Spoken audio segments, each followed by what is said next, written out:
मित्रों, पवित्र बाइबल में मिस्र का अर्थ है पाप की भूमि, लेकिन वो राष्ट्र पापी नहीं है, बल्कि ये एक तुलना बनाई गई थी और अभी भी है, ताकि आप समझ सकें।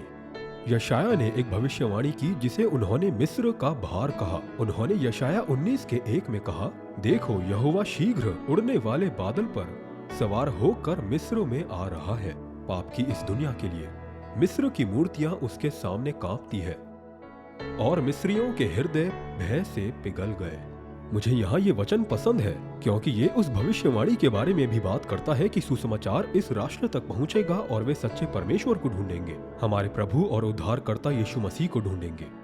यदि आप प्रभु से दूर हो गए हैं तो दौड़ते हुए वापस आ जाइए, नहीं तो चीजें जटिल हो जाएंगी। क्या मैं आपके लिए प्रार्थना कर सकता हूँ? लेकिन उससे पहले ये गवाही देखिए। आज मैं यहाँ मेरी कमर में बहुत दर्द के साथ आया हूँ। मैं किसी भी हाल में खड़ा नहीं हो पा रहा था। तो अब कैसा है? मैं अपने हाथों को अच्छे से फैला नहीं पा रहा था। अब अपने हाथों को उठाइए। अब मैं हाथों को उठा सकता हूँ और नीचे झुक भी सकता हूँ। फिर झुक जाइए।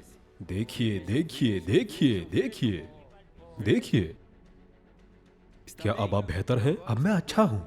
वह दूसरों को भी चंगा कर सकता है, लेकिन आपको प्रभु के मार्ग पर चलना होगा। आप विश्वास से बाहर जाकर कार्य नहीं कर सकते। विश्वास से बाहर परमेश्वर का कोई कार्य नहीं है। विश्वास हमें परमेश्वर से जोड़ती है। अब मैं प्रार्थना करूंगा, क्या हम प्रभु से बात करें? पिता, यीशु के नाम से मैं अपने हाथों को बढ़ाता हूँ उन सभी दुष्टों के विरुद्ध जो उस व्यक्ति के जीवन में है।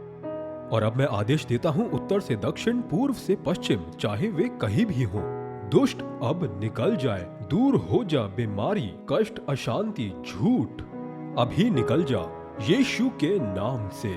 आपका दिन शुभ हो।